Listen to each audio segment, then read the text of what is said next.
नमस्कार, आपके साथ मैं अतुल अग्रवाल हूं। पानी ने उत्तराखंड की पहचान बदल दी। पूरे उत्तराखंड में पानी ने प्रलय मचा दी। किसी ने मौत को साक्षात देखा, किसी ने टीवी पर मौत के दर्शन किए, किसी की आंखें अपनों के लौटने की आस में 15 जुलाई तक रहेंगी। इन सब से इतर दूसरी तरफ न्याय के देवता भी मौत के तांडव को देख रहे थे, महसूस कर रहे थे। ऐसे तांडव की तकलीफ दोबारा न झेलनी पड़े, इसीलिए नैनीताल हाईकोर्ट ने एक ऐतिहासिक फैसला सुनाया, जिसमें 60 दिनों के भीतर आवंटित हुई नदी की जमीनों पर बने निर्माणों को गिराना होगा। अदालत के हथौड़े की धमक से अब सत्ता हिल गई है। अब हुक्म की तामीली होगी और हर हाल में होगी। इस मुद्दे पर बात करेंगे। अमिताभ अग्निहोत्री जी हमारे साथ दिल्ली से हैं, आप हमारे प्रबंध संपादक हैं। आपको देहरादून हम लेकर चलेंगे। हमारे साथ अविकल थपलियाल हमारे स्थानीय संपादक हैं ही। इसके अलावा सुरेंद्र अग्रवाल साहब हैं, आप वरिष्ठ कांग्रेसी नेता हैं, प्रवक्ता हैं। विनोद बर्तवाल साहब हैं, आप समाजवादी पार्टी की नुमाइंदगी कर रहे हैं। फोन पर प्रकाश पंत हमारे साथ होंगे, आपसे भी हम बात करेंगे। मुद्दा बहुत महत्वपूर्ण है और इस पहले हाफ के बाद हमारे साथ समाजवादी पार्टी के नेता विनोद भाई रहेंगे, कांग्रेस के सुरेंद्र अग्रवाल रहेंगे और रविंद्र जुगरान 8:30 पर हमको हमारे साथ जुड़ेंगे। आप बीजेपी की नुमाइंदगी करेंगे। आप सभी लोगों से एक करके इस मुद्दे विशेष पर बातचीत करेंगे। तो उत्तराखंड में तमाम सरकारी और गैर सरकारी भवनों के लिए दी गई नदी भूमि का आवंटन प्रदेश सरकार को तत्काल रद्द करना होगा। हाईकोर्ट ने एक ऐतिहासिक फैसले में प्रदेश सरकार को इसके लिए 1 सप्ताह का वक्त दिया है। साथ ही 60 दिनों के भीतर इन भवनों को गिरा देने का भी आदेश जारी कर दिया गया है।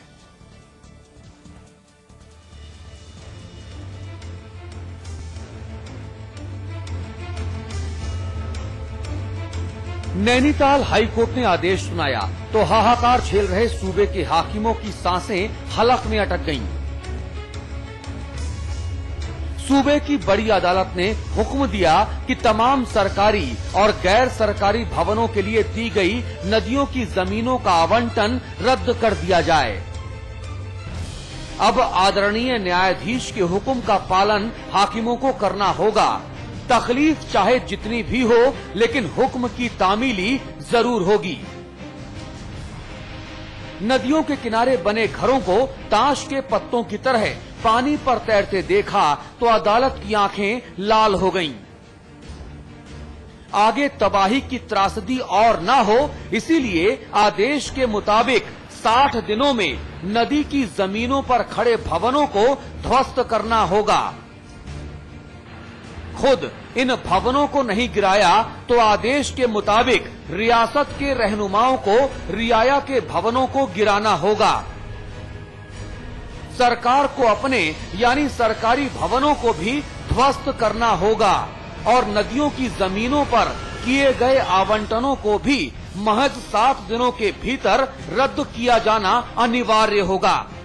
इसके साथ ही साथ हाई कोर्ट ने एकदम सीधी और सपाट भाषा में साफ कर दिया है कि उत्तराखंड सरकार को नदी की जमीन बदलने का अधिकार नहीं।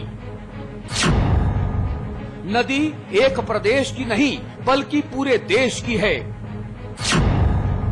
उत्तराखंड सरकार नदियों के स्वरूप को बहाल कराए। 60 दिनों के भीतर निर्माण न हटाने पर सरकार भवन ध्वस्त कराए। 60 दिनों के भीतर खुद निर्माण ध्वस्त कर दें आवंटी। गैर जिम्मेदाराना रवैये से त्रासदी झेल रहा है प्रदेश। नैनीताल हाईकोर्ट ने साफ साफ कहा है कि सरकार की इजाजत से ही नदी के किनारे की जमीन पर कब्जे कर लिए गए। अब हाई कोर्ट का आदेश है तो तामीली होगी, इसमें कोई दो राय नहीं है। लेकिन सियासत की शय पर सवार होकर लोग नदियों के किनारे बसे थे। अब सियासत ही सर पीटने को मजबूर कर देगी।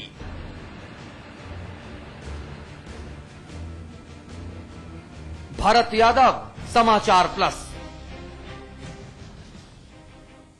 चलिए हम चर्चा शुरू करें। उससे पहले हम अमिताभ जी आपसे गुजारिश करेंगे कि जरा एक बार इस चर्चा का दायरा और आज का जो हमारा मुद्दा है उसकी जो लाइन ऑफ डिस्कशन है वो एक बार तय हो जाए।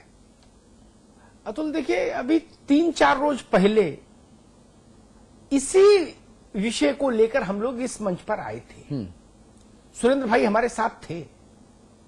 उस दिन सुरेंद्र भाई बहुत नाराज हो गए थे, बहुत भावुक भी हो गए थे, और हमारी और सुरेंद्र भाई की एक जिरह भी हुई थी ठीक ठाक। हाँ हाँ प्रकाश पंत जी थे, हाँ और वो और सुरेंद्र भाई लगभग एक ही स्वर में थे। उस दिन भी मैंने निवेदन किया था कि यह तरीका स्वीकार्य नहीं हो सकता विकास का। नहीं, सवाल पूछने को उन्होंने विकास विरोधी करार दिया था। ये मॉडल स्वीकार नहीं हो सकता। हाँ हाँ आप बांध बना के नदी बांध देंगे, आप नदी में घर बना के नदी बांध देंगे तो नदी कहां जाएगी? ये सवाल उस दिन उठाया था। ये 2008 की जनहित याचिका है, जिस पर 4 तारीख को, इस महीने की 4 तारीख को निर्णय आया, 4 जुलाई 2013 को। ये निर्णय पूरे उत्तराखंड नहीं केवल, ये निर्णय पूरे हिंदुस्तान में नजीर स्थापित करेगा। ये निर्णय गोदावरी, कावेरी, गंगा, अलकनंदा, भागीरथी, नर्मदा, हर नदी के लिए को जीवन देगा। और सबसे अच्छी बात जो कही, जो मैं लगातार कहता रहता था, तब सुरेंद्र भाई जैसे जो हमारे मित्र थे उत्तराखंड के, वो मुझसे नाराज हो जाते थे। मैं कहता था कि गंगा आपके यहां से निकली है, यमुना आपके यहां से निकली है, यह एक भौगोलिक संयोग है, कोई राज्य उसका मालिक नहीं हो सकता। कृष्णा गोदावरी गैस बेसिन में क्या फैसला आया सुप्रीम कोर्ट का कि ये अंबानी इसके परिवार की प्रॉपर्टी नहीं है, ये देश की प्रॉपर्टी है गैस। अग्रवाल साहब, ये फैसला आया था ना। तो कोई कैसे ये कह सकता है कि भाई हम तो गंगा को बांधे चाहे यमुना को बांधे, मेरी मर्जी, मेरे सूबे से निकलेगी तो हम बांध देंगे? ये नहीं होगा जी। और अग्रवाल साहब, कितनी तैयार है सरकार, आपकी पार्टी, मशीनरी, व्यवस्था 60 दिनों के भीतर, 1 हफ्ते के भीतर इसका क्रियान्वयन करना है, 60 दिनों के भीतर निर्माण कार्य को गिराना है और हलफनामा देकर सरकार को अदालत को बताना भी है कि साहब हमने आपके आदेशों की तामीली कर दी।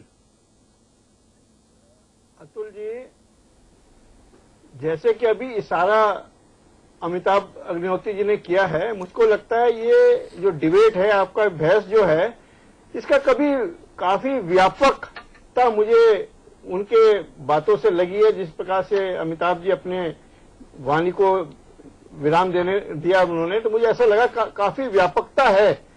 और मुझे नहीं पता कि मुझे ये हाईकोर्ट के निर्णय तक ही अपने को सीमित रखना है, तो उस व्यापकता की ओर भी जाना है जिसकी ओर अमिताभ जी ने इशारा किया है। 1 घंटे का शो है, शुरू के आधे घंटे में हम माननीय हाईकोर्ट के फैसले पर सीमित रखेंगे और आधे घंटे में व्यापकता की तरफ आगे बढ़ेंगे।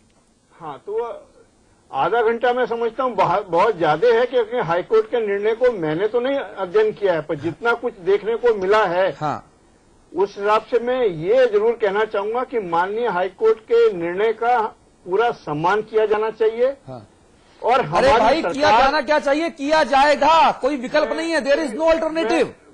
मैं पूरी बात कर दूं तो उसके बाद आपको ना, आप जो कह रहे हैं सम्मान किया जाना चाहिए, किया जाना चाहिए नहीं, करना पड़ेगा, वरना डंडा चलेगा, और डंडा हाईकोर्ट का इतना मजबूत होगा कि सरकार भी यहाँ वहां हो जाएगी। अतुल जी, मैंने अभी अपनी बात खत्म नहीं की जी।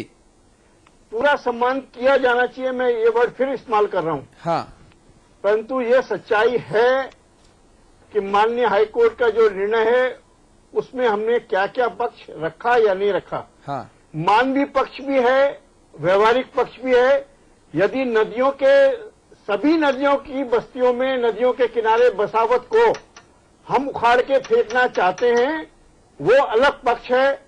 उसके संबंध में माननीय हाईकोर्ट तक हमने अपनी बात रखी नहीं रखी, जनता की बात रखी गई या नहीं रखी गई, हाँ, ये मैं हाईकोर्ट का निर्णय देखने के बाद ही बता पाऊंगा। हाँ, मैंने अभी हाईकोर्ट का वो निर्णय नहीं देखा है, इसलिए मैं सम्मान किया जाना चाहिए ये वर्ड इस्तेमाल कर रहा हूं। एक शब्द और प्रयोग करना चाहूंगा कि नदियों के भाव को निश्चित रूप से सुरक्षा की जानी चाहिए, उसके भाव की, उसकी निर्मलता हो, चाहे वो गंगा नदी हो, चाहे हमारी रिस्पना हो। अगर रिस्पना में पुनः पानी बहाकर हम उसकी निर्मलता, स्वच्छता स्थापित कर सकते हैं, उस संभावना का पता अवश्य हमें लगाना चाहिए। परंतु जहां तक बसावट की बात है, बहुत स्पष्ट कर दूं कि हजारों लाखों लोग जो नदियों के किनारे बसे हुए हैं, उनको उखाड़ फेंकने से पहले उनको विकल्प देने की जिम्मेदारी मैं समझता हूं सरकारों की भी है और हमारी भी है। नहीं, वो तो आपकी है ही।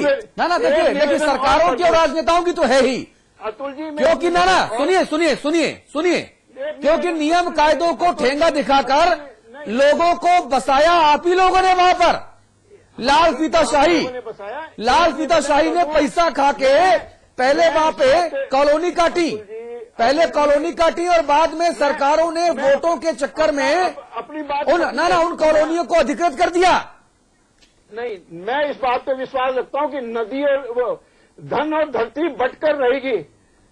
सर छुपाने के लिए छत देने की जिम्मेदारी समाज के सब लोगों की है। कोई सरकार में बैठा हो, आपके घर में काम करता है, मेरे कार्यालय में काम करता है, ऐसा गरीब आदमी जो 2 जून की रोटी अपनी किसी तरह इकट्ठी कर पाता हो, उसको छत का इंतजाम करने की जिम्मेदारी मैं समझता हूं। ट्रस्टी होने के नाते हम ट्रस्टी हैं समाज के। नहीं, आपने कहा धन और जमीन बटकर रहेगा। अतुल जी, अरे भाई, तो उसका बंटवारे का कोई पैमाना होगा ना, कि जिसकी लाठी उसकी भैंस, जहां लाठी ठोक दी वहां हमारा घर। अतुल जी, हम सरकार में बैठे हो ना बैठे हो, यदि हम समर्थ हैं समाज के अंदर, तो अपने साथ काम करने वाले व्यक्ति को 2 जून की रोटी और छत मुहैया कराने अब आप सेंटीमेंट पर खेल रहे हैं। हमारी भी है ना। अब आप भावनाओं को भड़काने वाली बातें कर रहे हैं साहब। नहीं, भड़काने वाली बात नहीं, हमारी जिम्मेदारी है। अतुल, एक मिनट, अग्रवाल साहब, एक बात मैं कहूं, हम लोग अदालत ने क्या कहा जरा उसको भी समझ लें। जी, प्रकाश पंत भी फोन पर हैं अमिताभ जी। एक मिनट। अदालत ने कहा कि जो मसला 2008 में गया उसके पास, इस पर सोचिए कितने साल बहस हुई होगी। 13 में जजमेंट आया है, 13 भी आधा बीत रहा है, तो 2008 से बहस ही चल रही थी।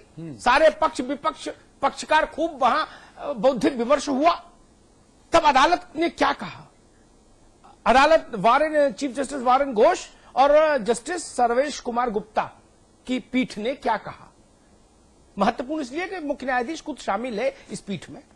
उसने कहा कि भाई गैर कानूनी, अव्यवहारिक और utterly disgusting action on the part of state government. शब्दों पर गौर करेंगे हम उच्चतम न्यायालय के। और उसने कहा उसके कारण आज ये स्थिति बनी कि आपको ये दिन देखना पड़ रहा है। ये निर्णय है, ये मेरी भावनाएं नहीं है, ये हाई कोर्ट का निर्णय है।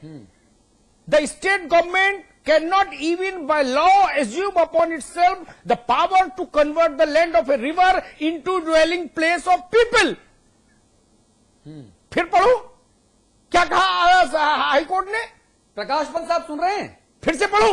और इसी बात को मैंने उस दिन भी उठाया था, प्रकाश भाई थे, और इसी बात को मैंने उस दिन उठाया था जिस दिन मैं रमेश पोखरियाल निशंक के पारिवारिक ट्रस्ट के मसले को लेके आया था। हाँ। तब भी मैंने कहा था कि कोई नारायण दत्त तिवारी जी हो, कोई स्वामी जी हो, कोई महंत जी हो, कोई हो उत्तराखंड का मुख्यमंत्री, किसी को यह अधिकार कैसे कि नदी की जमीन आप दे देंगे जी। और वही मेरी बात को जो मैंने नारायण दत्त तिवारी और निशंक के मामले में कही थी, हाँ। और परसों कही थी, उसी बात को आज 4 तारीख को आपके राज्य के हाई कोर्ट ने इंडोर्स किया है। और जब अमिताभ जी और मैं पक्ष रख रहे थे तब हमें विकास विरोधी करार दिया गया था। भाई प्रकाश पंत साहब, माननीय हाई कोर्ट का जो फैसला है, उस फैसले के क्रियान्वयन को लेकर सरकार क्या वाकई सक्षम है?